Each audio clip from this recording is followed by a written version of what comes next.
Hi all, welcome back to our channel கதை கதை போமா. இப்போ நம்ம என்ன பார்க்க போகிறோம்னா, சிறகடிக்க ஆசை சீரியலுடைய நெக்ஸ்ட் எபிசோடுக்கான ரிவ்யூ தான் நம்ம பார்க்க போகிறோம். முத்து மீனாவும் மனோஜை கூட்டிகிட்டு வந்துடுறாங்க. அப்போ அண்ணாமலையும் விஜயாவும் அழுகுறாங்க இல்லையா. இந்த மாதிரி போய் கோயிலில் உட்காந்து பிச்சை எடுக்கிறதுக்காகப்பா நான் உன்னை படிக்க வச்சேன், நான் இவ்வளோ பாராட்டி சீராட்டி வளர்த்தேன், ஏன்பா இந்த மாதிரி பண்ணேன் அப்படின்னு சொல்கிறாங்க. ஆமாம்மா, நீங்களும் வீட்டை வச்சு பணம் தர மாட்டேன்ட்டீங்க, ரோகிணியும் பணம் தர மாட்டேன்ட்டா, நான் என்னம்மா பண்ணுறது அப்படின்னு மனோஜ் கேட்குறாரு. அப்போ சொன்னாங்கன்னா, நமக்குன்னு இருக்கிறது இந்த ஒரு வீடு தாண்டா, அதையும் வச்சு கொடுத்துட்டு அது இல்லாமல் போயிடுச்சுன்னா நாங்கள் என்ன பிளாட்பாரத்தில் இடம் போய் உட்காந்துக்கிறது, அதுக்கு பயந்துன்னு தானடா நான் கொடுக்க மாட்டேன்னு சொன்னேன் அப்படின்னு சொல்கிறாங்க. அப்புறம் ரோகிணி சொல்கிறாங்க, ஏன் மனோஜ் இந்த மாதிரி பண்ண அப்படின்னதும் அண்ணாமலை என்ன சொல்கிறாரு, அவன் என்னம்மா டெய்லியுமா போய் பிச்சை எடுத்தான், ஏதோ சாமியார் சொன்னாருன்ட்டு தானே அவன் போய் பரிகாரமாக தானே போய் பண்ணான், சரி விடுங்க ரோகிணி நீ கூட்டிகிட்டு போமா அப்படின்னு சொல்கிறாங்க. அப்புறம் ரோகிணி உள்ளே கூட்டிகிட்டு போகிறாங்க. உள்ளே கூட்டிகிட்டு போயிட்டு கதவை சாத்திட்டு அவரை போட்டு அடிக்கிறாங்க. ஏன் இந்த மாதிரி பண்ண அப்படின்னதும் அப்போ அவர் சொல்கிறாரு, நீயோ எனக்கு பணம் கொடுக்க மாட்டேன்ட்டேன், நான் என்ன பண்ணுறது, எனக்கு அந்த கனடா வேலை வேணும், நான் அங்கே போனேன்னா நான் நல்லா வேலை பார்ப்பேன் அப்படிலாம் சொல்கிறாரு. நான் உன்னை விட்டுருவேன்னு நீ பார்க்குறியா, நான் நான் இப்போ இல்லைன்னு தானே சொன்னேன், நீ ஏன் இந்த மாதிரியான வேலைலாம் பண்ண, நீரு நம்ம யோசிக்கலாம், வேறு ஏதாச்சும் வழியில் நம்ம யோசிக்கலாம் அப்படின்னு ரோகிணி சொல்கிறாங்க. அழுதுகிட்டே அவர் மேலே சாயிறாங்க. அவரும் அப்படியே சாஞ்சிக்கிறாரு. அப்புறம் இங்கே சுதா அப்படியே சோகமாக இருக்காங்க. வாசுதேவன் நமக்கு ஆலப்பில்ல 2 போட் இருக்கே அது கவிழ்ந்துருச்சா அப்படின்னு கேட்குறாரு. என்ன ஏட்ட அப்படி பேசுகிறீங்க அப்படின்னதும், ஆமாம் போட்டு கவிழ்ந்தா மாதிரி நீ என்னவோ சோகமாக இருக்கே அப்படின்னதும், இல்லை இந்த ஸ்ருதி பண்ணத்தான் எனக்கு ரொம்ப கஷ்டமாக இருக்குது, அவள் பாருங்கள் நம்ம ஒரு பிளான் போட்டோம், ஆனால் அவள் பாட்டுக்கு கிளம்பி அவங்க மாமியார் வீட்டுக்கு போயிட்டா அப்படின்னு சொல்கிறாரு. அவளை பற்றி தான் தெரியுமே அப்படின்னு சொல்கிறாரு. இல்லை நம்ம அந்த முத்து வச்சு எவ்வளோ பிளான் போட்டோம் அப்படின்னு சொல்கிறாரு. இந்த பிஜு எப்படி வந்தான் இதுக்குள்ளே, இந்த பிஜுவால் இப்போ எல்லா காரியமும் கெட்டு போச்சு அப்படின்னு சொல்கிறாங்க. ஃபஸ்ட்டு பிளான் போட்டேன், ஆமாண்டி நான் தானே அவங்கக்கிட்ட அடி வாங்கினேன், உனக்கு என்ன அப்படின்னு சொல்கிறாரு.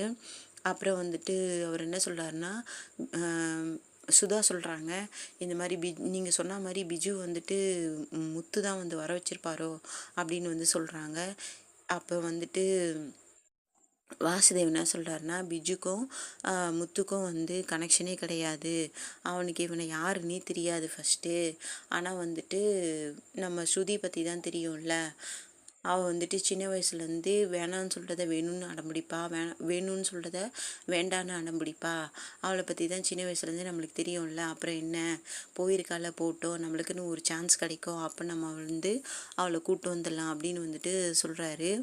இங்கே ஸ்ருதி ஹோட்டலுக்கு வராங்க. ஹோட்டலுக்கு அவங்க ஃப்ரெண்டு வராரு. என்னம்மா அப்படின்னு கேட்குறாரு. நான் ரவியை பார்க்கணும் அப்படின்னு சொல்கிறாங்க. சரி சரி சரிம்மா நீ வெயிட் பண்ணு அப்படின்னு சொல்கிறாங்க. போயிட்டு ரவியை கூப்பிட்டு வராங்க. ரவியை கூப்பிட்டு வந்ததும் அவர் வராரு. என்ன வந்திருக்க அப்படின்னதும், நம்ம வீட்டுக்கு போகலாம் அப்படின்னதும், அதுக்கு முன்னாடி என்ன சொல்கிறேன்னா, சாப்பாடு வேணும்னா நீ சொல்லிட்டுருக்கலாம்ல, நான் பார்சல் அனுப்பிச்சிருப்பேனே அப்படின்னு சொல்கிறாங்க. ஏன் சாப்பிட தான் நான் வரணுமா உன்னை பார்க்குறதுக்கு, வா நம்ம வீட்டுக்கு போகலாம் அப்படின்னதும், நான் வரமாட்டேன் உங்கள் வீட்டுக்கு நான் வரமாட்டேன், உங்கள் அப்பா அம்மா என்னை கடுப்பேற்றுவாங்க, நான் வரமாட்டேன் அப்படின்னு சொல்கிறாரு. இல்லை இல்லை நம்ம நம்ம உங்கள் வீட்டுக்கு போகலாம் அப்படின்னு சொல்கிறாங்க. என்னது உண்மையாவா அப்படின்னு கேட்குறாரு. அப்போ இவர் சொல்கிறாரு, அவங்க ஃப்ரெண்டு, அம்மா உங்கள் வாழ்க்கை விஷயத்தில் நான் தலையிடுறேன்னு நினைக்காதம்மா, இவனை கூட்டிகிட்டு போம்மா, இங்கே ஒரு இடத்துல தங்கி இருக்கிறான், அங்கே 4 பேர் தங்கி இருக்கிறாங்க, ஒரே பாத்ரூம் தான், அங்கே கரப்பாம்பூச்சிலாம் கடிக்குதுன்னு சொல்கிறாமா அப்படின்னதும், எனது ஹோட்டலில் கரப்பாம்பூச்சி இருக்குதா, நான் ஃபுட் கார்பரேஷனில் இது பண்ணுவேன் அப்படின்னதும், ஐயோ அது ஹோட்டலுக்கு தள்ளிதாம்மா இருக்குது, நீ அந்த மாதிரிலாம் பண்ணிடாத, ஹோட்டல்லாம் க்ளீனாக தான் இருக்கும் அப்படின்னு சொல்கிறாரு. சரி சரி நீங்கள் பேசுங்க அப்படின்னு அவர் போய்ட்றாரு. இவரும் கண்டிக்கிறார், நீ போடா நான் பார்த்துக்கிறேன் அப்படின்னு சொல்லிட்டு ரவியும் சொல்கிறாரு. அதுக்கப்புறமா நமக்குள்ளே ஒரு சின்ன அண்டர்ஸ்டாண்டிங் ஆகிடுச்சு, அதுக்காக நாம் அப்படியே இருக்க முடியுமா அப்படின்னு சொல்கிறாங்க.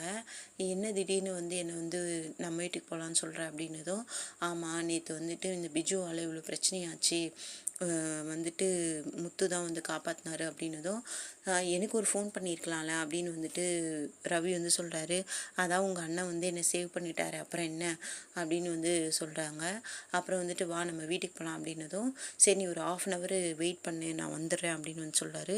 என்ன நானே வந்து கூப்பிட்றேன்னு உனக்கு இதுவா, வா நம்ம போகலாம் அப்படின்னதும், அம்மா சம்பளம் கொடுக்குறாங்கம்மா நீ வெயிட் பண்ணு அப்படின்னு சொல்லிட்டு சொல்கிறாங்க. சொன்னதும் நீ வெயிட் பண்ணு நான் வந்துடுறேன் அப்படின்னு சொல்லிட்டு இவங்க என்ன பண்ணுறாங்க, வெயிட் பண்ணுறாங்க. இவர் போயிட்டு வராரு. அதுக்கப்புறம் பார்த்தாக்கா வீட்டில் காட்டுறாங்க. வீட்டில் வந்துட்டு அண்ணாமலை உட்காந்து பேப்பர் படிச்சுட்ருக்காரு. ரவி வந்து நிற்கிறாரு. ரவியை பார்த்ததுமே சந்தோஷமாயிடுது அவருக்கு. என்னப்பா நீ மட்டும்தான் வந்திருக்கியா அப்படின்னதும் அவர் அப்படியே பார்க்குறாரு. ஸ்ருதியும் வந்திருக்காங்க. ஸ்ருதி வந்ததும் வாமா வாமான்னு கூப்பிட்றாரு. அப்புறம் விஜயாவை கூப்பிட்றாரு. விஜயா இங்கே வாயேன் இங்கே வாயேன் யார் வந்திருக்கான்னு பாரு அப்படின்னதும் விஜயா வந்துட்டு ஓடியாராங்க. ஓடியாந்துட்டு எனக்கு தெரியும் நீங்கள் வந்துடுவீங்கன்னு எனக்கு தெரியும் அப்படிலாம் வந்துட்டு சொல்கிறாங்க. அப்புறம் வந்துட்டு எல்லாரும் வராங்க. ஸ்ருதி வந்ததில் ரோகிணி வந்துட்டு வந்து பார்க்குறாங்க. ஐயோ இவ என்ன வந்துட்டா திரும்பி, நான் வந்துட்டு இவள் வரவே மாட்டான்னு நினச்சேன்னு, இதுக்கப்புறம் வந்துட்டு இந்த பொம்பளை வந்து நம்மளை பிடிச்சி உழுக்குன்னு உழுக்குவாளே அப்படின்னு நினச்சிட்டு அவங்க நினைக்கிறாங்க மனசுக்குள்ளே. அதுக்குள்ளே வந்துட்டு ரோகிணி வந்துடுறாங்க. ரோகிணியும் வராங்க. அப்புறம் மனோஜும் வராரு. அப்புறம் வந்துட்டு முத்துவும் மீனாவும் கூட வந்துடுறாங்க. வாங்க வாங்க ஸ்ருதி வாங்க, ரவி வாங்க அப்படின்னது வந்துடுறாங்க. அப்புறம் வந்துட்டு எங்கே நீங்கள் வராமலே போயிடுவீங்களோன்னு நினச்சேன் அப்படின்னு வந்து சொல்கிறாங்க. அப்புறம் வந்துட்டு விஜயா என்ன சொல்கிறாங்கன்னா, என்னை பார்க்காம உங்கள் 2 பேராலும் இருக்க முடியாது எனக்கு தெரியும் அப்படிலாம் வந்து சொல்கிறாங்க. அப்படிலாம் இல்லை ஆண்டி, நாங்கள் வந்துட்டு வரணும்னு நினச்சோம் வந்துட்டோம், ஒரு சின்ன மிஸ் அண்டர்ஸ்டாண்டிங் ஆயிடுச்சு, அதுக்காக வந்துட்டு அப்படியே இருந்துட முடியுமா அப்படிலாம் வந்துட்டு ஸ்ருதி வந்து சொல்கிறாங்க. அப்புறம் வந்துட்டு மீனா பேசும்போது விஜயாவுக்கு வந்து பிடிக்கவே மாட்டேங்குது. ஆனால் வந்துட்டு என்ன ஆகுதுன்னா வந்துட்டு இவரெல்லாம் சொல்கிறாரு, என்னது நல்ல வேலை நான் வந்து கூப்பிட்டேன் ஆனால் வந்து நீ வந்து வரல, ஆனால் வந்துட்டு உன் பொண்டாட்டி வந்து கூப்பிட்டதுமே வந்துட்டியடா அப்படின்னதும், சரி விடுடா அதெல்லாம் எதுக்குடா இப்போ அப்படின்னு வந்துட்டு எல்லாருமே சொல்கிறாங்க. மனோஜும் வந்து ரொம்ப ஹாப்பியாக ஃபீல் பண்ணுறாரு, ஹாப்பியாக பேசுகிறாரு. வந்துட்டு அப்புறம் என்ன பண்ணுறாங்கன்னா ஸ்ருதி வந்துட்டு நம்ம வந்துட்டு இதை செலிப்ரேட் பண்ணலாம் அப்படின்னு சொல்லிட்டு செலிப்ரேட் பண்ணுறதுக்கு கேக்லாம் வாங்கிட்டு வந்திருக்காங்க. கேக்லாம் ரெடி பண்ணுறாங்க. எதுக்கு இப்போ கேக்லாம் வெட்டணும் அப்படின்னது, உனக்கு பிறந்த நாளா அப்படிலாம் வந்து கேட்குறாங்க எல்லாரும். ஸ்ருதி என்ன சொல்கிறாங்கன்னா, இல்லை ஏதாவது ஒரு இதுவே அதை வந்துட்டு நம்ம வந்துட்டு செலிப்ரேட் பண்ணலாமே, இப்போ எல்லோரும் ஒன்றா கூடியிருக்கிறோம், அதை வந்து நம்ம செலிப்ரேட் பண்ணலாம் அப்படின்னு சொல்லிட்டு என்ன பண்ணுறாங்க, மெழுகுவர்த்தி எல்லாம் வச்சுருக்குறாங்க. அப்போ வந்துட்டு மீனா வந்துட்டு ஏற்ற சொல்கிறாங்க. மீனா போயிட்டு ஏற்றுறாங்க. அது வந்து விஜயாவுக்கு வந்து பிடிக்கவே மாட்டேங்குது. ஆனாலும் வந்துட்டு ஸ்ருதி வந்து சொல்கிறாங்க நீங்கள் ஏற்றுங்க அப்படின்ட்டு. அப்புறம் வந்துட்டு ரோகிணி வந்து ஓரமாக நிற்கிறாங்க. வாங்க ரோகிணி நீங்களும் வாங்க அப்படின்னதும் ரோகிணி, ஸ்ருதி, மீனா எல்லாம் ஒன்றா நிற்கிறாங்க. ரவியும் ஸ்ருதியும் வந்துட்டு இந்த மெழுகுவர்த்தி ஊதி இது பண்ணுறாங்க. அப்புறம் கட் பண்ணி ஸ்ருதியும் ரவியும் ஊட்டிக்கிறாங்க. அதுக்கப்புறமா ஒரு பீஸ் கட் பண்ணி ரோகிணி கிட்ட கொடுத்து மனோஜ் கூட்ட சொல்கிறாங்க. அப்புறம் மீனா கிட்ட கொடுத்து முத்துவை ஊட்ட சொல்கிறாங்க. அதுக்கப்புறம் அவங்களும் ஊட்டிக்கிறாங்க. அதுக்கப்புறமா இவங்கக்கிட்ட விஜயா கிட்ட எடுத்துகிட்டு வராங்க. இல்லைம்மா எனக்கு வேண்டான்றாங்க. ஆனால் வந்துட்டு அவங்க என்ன பண்ணுறாங்கன்னா அண்ணாமலை கிட்ட கொடுக்குறாங்க. அண்ணாமலை வந்து வாங்கிக்கிறாரு. வாங்கிட்டு அவர் சாப்பிட்றாரு. அப்புறம் வந்துட்டு நீங்கள் ஆன்ட்டி கூப்பிட்டுங்க அப்படின்னதும் அவர் வந்து விஜயா கூட்டி விட்றாரு. அப்போ வந்து அவர் என்ன சொல்கிறாருன்னா, ஆனால் வந்து பிரச்சனையை பெருசாக்கணும்னு நினைக்கிறாங்க யார், இந்த ரோகிணியும் சரி விஜயாவும் சரி பிரச்சனையை பெருசாக்கணும்னு நினைக்கிறாங்க. ஆனால் வந்துட்டு ஸ்ருதி வந்துட்டு அதை சூப்பராக ஹேண்டில் பண்ணுறாங்க. அவங்க சில நேரத்தில் ஒரு மாதிரி கலபரமாக வந்து நடந்துக்கிட்டாலும் சில விஷயத்தில் வந்துட்டு ஓரளவுக்கு ஒரு நிதானத்தோடு தான் அவங்க நடந்துக்கிறாங்க. அப்போ வந்துட்டு பரவாயில்லம்மா அப்படின்னு திரும்பி வந்துட்டு நீங்கள் வந்ததுக்கப்புறம் ஒருத்தருக்கு ஒருத்தர் எப்படி வந்துட்டு இதை எல்லோரும் ஃபேஸ் பண்ணிக்க போகிறோன்னு தெரியாமல் நம்ம முழித்தோம். ஆனால் வந்துட்டு நீ அதுக்கெல்லாம் இடம் கொடுக்காத அளவுக்கு இதை வந்து சூப்பராக வந்து நீ டேக்கிள் பண்ணிட்ட அப்படின்னு வந்து சொல்கிறாங்க. அப்புறம் வந்துட்டு சொல்கிறவங்க எங்களுக்கு வந்துட்டு புரிய வச்சாங்க அப்படின்னு வந்து சொன்னதும் முத்துவையும் மீனாவையும் காட்டுறாங்க.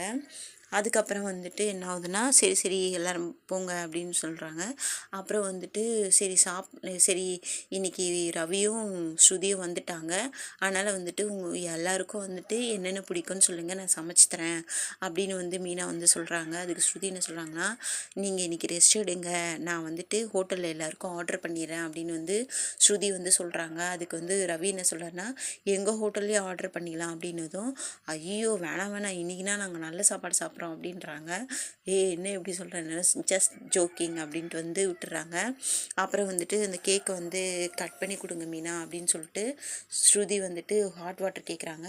சரி நான் போட்டு தரேன் அப்படின்னு சொல்கிறாங்க. அதுக்கப்புறம் வந்துட்டு முத்து வந்துட்டு ஏங்க நீங்கள் கேக் எடுத்துகிட்டு வாங்க, எல்லாருக்கும் கட் பண்ணி தரலாம் அப்படின்னு சொல்லிட்டு அவங்கெல்லாம் போயிடுறாங்க. அதுக்கப்புறம் நைட் ஆகிடுது. நைட் ஆனதும் மனோஜும் ரவியும் வந்துட்டு நின்று பேசிகிட்டு இருக்காங்க. ஏன்டா கல்யாணம் பண்ணணுன்னு இருக்குடா, எதுவாக இருந்தாலும் பார்த்து பார்த்து பேச வேண்டியதாக இருக்குது.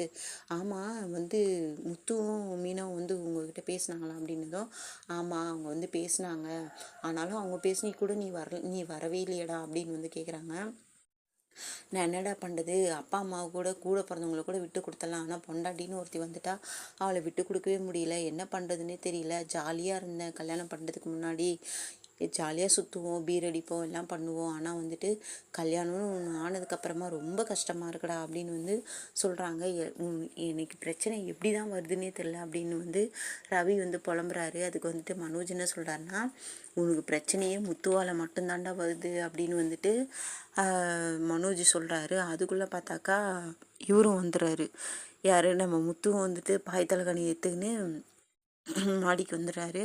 என்னடா திரும்ப அதை பற்றியே பேசின்னு இருக்கீங்களா அப்படின்னதும், ஆமாம் அப்படின்னு வந்துட்டு சொல்கிறாங்க. அப்புறம் வந்துட்டு திரும்ப வந்துட்டு அதே பிரச்சனையை எடுக்க போகிறாரு. உங்கள் மாமனார் தான் வாயை வச்சுன்னு சும்மா இருந்திருக்கணும் அப்படின்னு வந்துட்டு வர்றாரு. அப்போ வந்துட்டு மனோஜ் வந்து அடைக்கிறாரு. அவரே வாயை மூடு, திரும்ப இந்த பிரச்சனையை எடுக்காத வேலையை படுறா அப்படின்னு சொல்லிட்டு ரவியும் மனோஜ் அப்படி போயிடுறாங்க. முத்து வந்து நின்று யோசிக்கிறாரு. இந்த எபிசோடு இதோடு முடிஞ்சிச்சு. அடுத்த எபிசோடில் என்ன நடக்குதுன்னு பார்க்கலாம்.